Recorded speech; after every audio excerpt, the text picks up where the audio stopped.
Sir, നമ്മൾ episode ഇപ്പൊ തുടങ്ങിയുള്ളൂ. അപ്പൊ തുടക്കത്തിൽ തന്നെ നമ്മുടെ കുട്ടികളോട് എല്ലാവരോടും ഒരു ചോദ്യം ചോദിച്ചു. കോമൺ ആയിട്ട് ഈ ഒരു ദിവസം എല്ലാവരും ചോദിക്കുന്ന ഒരു ചോദ്യമാണ്, എന്താണ് റിപ്പബ്ലിക് ഡേ? അപ്പോ ഒരാൾ മാത്രം ഒരുപാട് ധൈര്യത്തോടെ എഴുന്നേറ്റ് ഒരു സംശയമില്ലാതെ പറഞ്ഞു. പലർക്കും ചെറിയ ചെറിയ സംശയങ്ങളുണ്ട്. അപ്പോ സാറിന് എന്താണ് റിപ്പബ്ലിക് ഡേ എന്ന് പറയുന്ന ഒരു ദിവസത്തെ പറ്റി നമ്മുടെ കുട്ടികളോട് പറയാനുള്ളത്? കോൺസ്റ്റിറ്റ്യൂഷൻ എന്ന് പറഞ്ഞ കുട്ടി ആരാണ്? എഴുന്നേക്കൂ.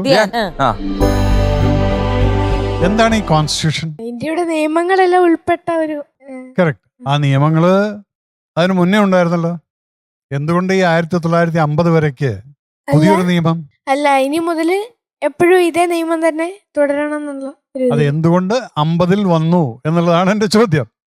കാരണം ഞാൻ അധികം കുഴപ്പിക്കുന്നില്ല, നിങ്ങളെല്ലാവരും എല്ലാവർക്കും എല്ലാം അറിഞ്ഞോളുന്നില്ല. പക്ഷെ ഈ ഒരു പ്രോഗ്രാമിൽ കൂടെ നമുക്ക് കുറച്ചൊക്കെ ഇതുപോലെ നിങ്ങളെപ്പോലുള്ള എത്രയോ കുട്ടികൾക്ക് അറിയാം. പക്ഷെ എവിടേക്കും ഒരു ഡൗട്ടുണ്ട്. ഇത് എന്തുകൊണ്ടെന്ന് പറഞ്ഞാൽ, ഇതിനു മുന്നേ സ്വാതന്ത്ര്യം കിട്ടുന്ന സമയത്ത് നമ്മുടെ കോൺസ്റ്റിറ്റ്യൂഷൻ എന്ന് പറയുന്നത് ബ്രിട്ടീഷുകാരുണ്ടാക്കിയിരുന്ന റൂൾസ് ആയിരുന്നു. ആ റൂൾസിനെ മുഴുവൻ മാറ്റി ഇന്ത്യൻ ഭരണഘടനയാക്കി മാറ്റിയതും ഇന്ത്യയിലെ ജനങ്ങൾക്ക് ഉതകുന്നതായിട്ടുള്ള രീതിയിൽ ആ ഭരണഘടനയെ രൂപീകരിച്ചുകൊണ്ട് ഡോക്ടർ അംബേദ്കർ സാബ് ഉണ്ടാക്കിയ ഭരണഘടനയാണ് നമ്മുടെ ഇന്ത്യക്കാർക്ക് വേണ്ടിയിട്ടുണ്ടാക്കിയത്. മുന്നേ ഉണ്ടായിരുന്ന പനിഷ്മെന്റ് സിസ്റ്റം അല്ലെങ്കിൽ പല സിസ്റ്റങ്ങളും ബ്രിട്ടീഷുകാരുടെ റൂൾ പ്രകാരമായിരുന്നു. അതിനെ മാറ്റി എഴുതാൻ വേണ്ടിയിട്ടായിരുന്നു ഈ 1947 ഓഗസ്റ്റ് 15 തൊട്ട് 1950 ജനുവരി 26 ഇത് പബ്ലിഷ് ചെയ്യുന്നത്. അപ്പം അന്ന് അത് ആദ്യത്തെ റിപ്പബ്ലിക് ഡേ എന്ന് പറയാമെങ്കിലും നമ്മൾ എപ്പോഴും വർഷം കണക്ക് കൂട്ടുന്ന സമയത്ത് 1951 ജനുവരി 26 ആണ് ഫസ്റ്റ് റിപ്പബ്ലിക് ഡേ സെലിബ്രേഷൻ.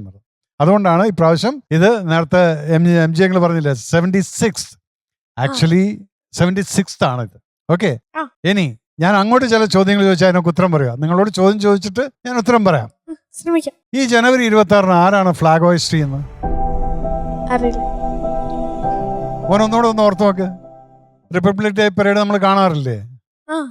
ആ സമയത്ത് അവിടെ രാജ്പഥില് വന്ന് ആരാണ് ആ ഫ്ലാഗ് ഹോയിസ്റ്റ് ചെയ്യുന്നത്, ഫ്ലാഗ് പൊക്കുന്നത്? ആർമിക്കാർ. നോ, ലാസ്റ്റിൽ വരുന്ന ആളാരാണ്? കുറെ കുതിരകളും അകമ്പടിയൊക്കെ ആയിട്ട് ഇന്ത്യൻ പ്രസിഡന്റ് ആണ് അവിടെ വരുന്നത്. ഫ്ലവേഴ്സ് ടിവിയുടെ സ്മാർട്ട് ഷോയിൽ പങ്കെടുക്കാൻ നിങ്ങളെ ക്ഷണിക്കുന്നു. ഉടൻ തന്നെ ഈ നമ്പറിലേക്ക് വിളിക്കുക.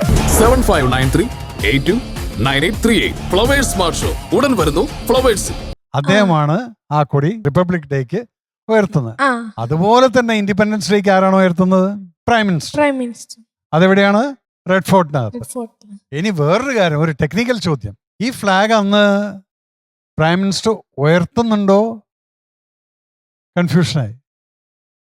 ഫ്ലാഗ് വലിച്ച് കൊടി പൊക്കുന്നുണ്ടോ എന്നിട്ട് ഫ്ലാഗ് പറപ്പിക്കുന്നോ, അതോ അവിടെ കെട്ടിവെച്ചിരിക്കുന്ന ഫ്ലാഗിനെ അൺഫ്ലർ ചെയ്യണോ ചെയ്യുന്നത്? കെട്ടിവെച്ചിരിക്കുന്ന ഫ്ലാഗിനെ ഫ്ലാഗ് പൊക്കണ്ടേ? അന്ന് ഇത് ആരാണത് ചെയ്യുന്നത്? പ്രസിഡന്റ്.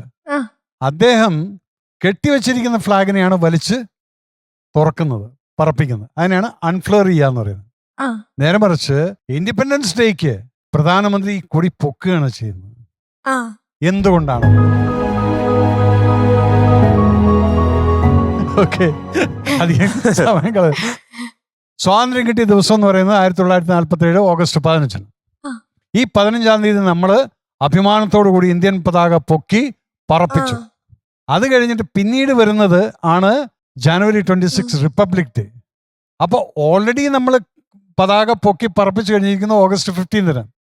അപ്പൊ ഈ കൊടി തലേദിവസം രാത്രി തന്നെ അവിടെ കൊണ്ടുപോയിട്ട് ഇന്ത്യൻ ആർമിയുടെ മിലിറ്ററി പോലീസുകാരെ കൊണ്ടുപോയിട്ട് അത് കറക്റ്റായിട്ട് കെട്ടി അവിടെ വെച്ച് ആ കറക്റ്റ് ഒരു കയറുണ്ട്, അത് ഏതാണ് വലിക്കേണ്ടതെന്നുള്ള പ്രസിഡന്റ് ബ്രീഫിംഗ് ഉണ്ടായിരിക്കും. ആ കയറ് പിടിച്ചങ്ങ് വലിച്ചു കഴിഞ്ഞാൽ ഈ കൊടി അങ്ങ് പറക്കുന്നതാണ്.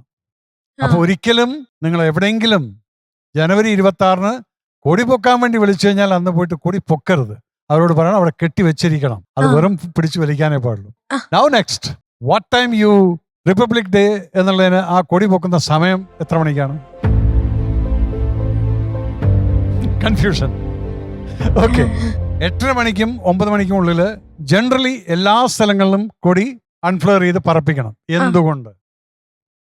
കാരണം പ്രസിഡന്റ് അവിടെ വന്ന് കൊടി പൊക്കുന്നത് കാലത്ത് 10 മണിക്കാണ്.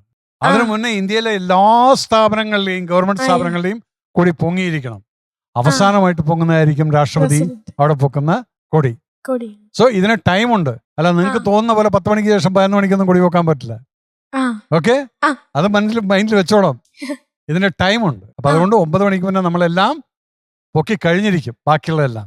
അത് കഴിഞ്ഞ് നമ്മൾ റിപ്പബ്ലിക് ഡേ പരേഡ് കാണാൻ വേണ്ടി ടിവിക്ക് മുമ്പിലിരിക്കും, അവിടെ ചെല്ലും. ഇപ്പൊ ഡൗട്ട്സ് എല്ലാം ക്ലിയർ ആയോ ഒരുവിധം? ആ clear ആയി. Very good. കുട്ടികളുടെ മാത്രമല്ല ഞങ്ങളുടെ ഡൗട്ട്സ് ഫ്ലവേഴ്സ് ടിവിയുടെ സ്മാർട്ട് ഷോയിൽ പങ്കെടുക്കാൻ നിങ്ങളെ ക്ഷണിക്കുന്നു.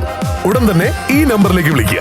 7593 829838. ഫ്ലവേഴ്സ് സ്മാർട്ട് ഷോ ഉടൻ വരുന്നു ഫ്ലവേഴ്സ്.